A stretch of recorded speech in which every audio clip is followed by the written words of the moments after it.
These stories don't always involve me as the person d'intérêt, but I am always involved in the construction of each and every episode. So this one's called I Sent Kookoo Off a Cliff.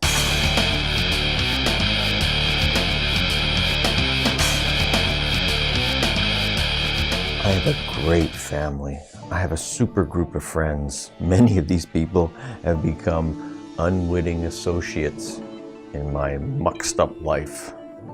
My mother-in-law, who could be the subject of her own Medical Marvels YouTube channel, lived in a handicapped apartment, not far from where my wife and I lived with her 5-year-old daughter.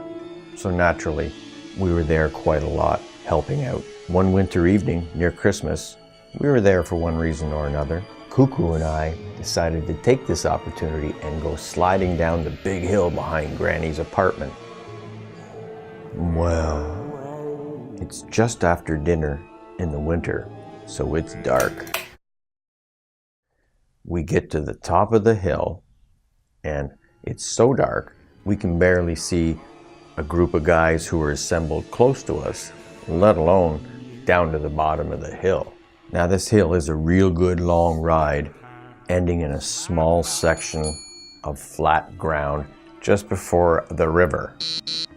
At the top of the hill, there are 2 slide tracks carved in ice. This hill is basically ice. One of these tracks has a group of guys all pounded around, and they're going down and having a good time. Kira and I spot the other track has nobody. It's empty. No lineup. Let's go. We go over to the other track and we start prepping her little slide, getting it ready. Now it's a plastic sled on ice, on tracks.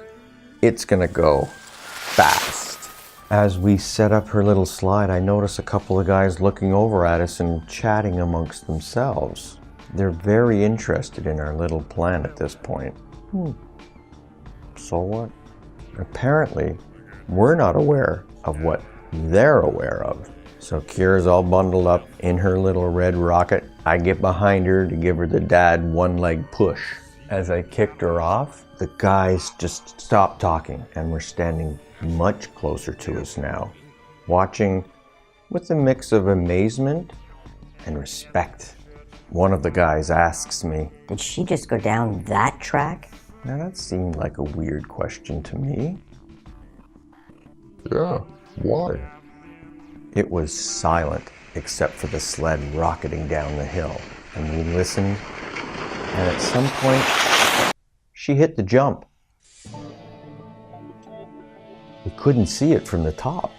So I start running down the hill thinking, in the best case, she's crashed. In the worst case, she's in the river.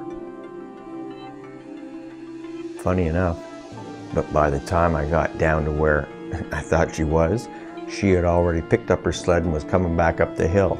She looked at me and said, "Again? Again?" "Not today, hun. Let's go home." Don't tell your mom this happened, okay? That was another dad's quality story.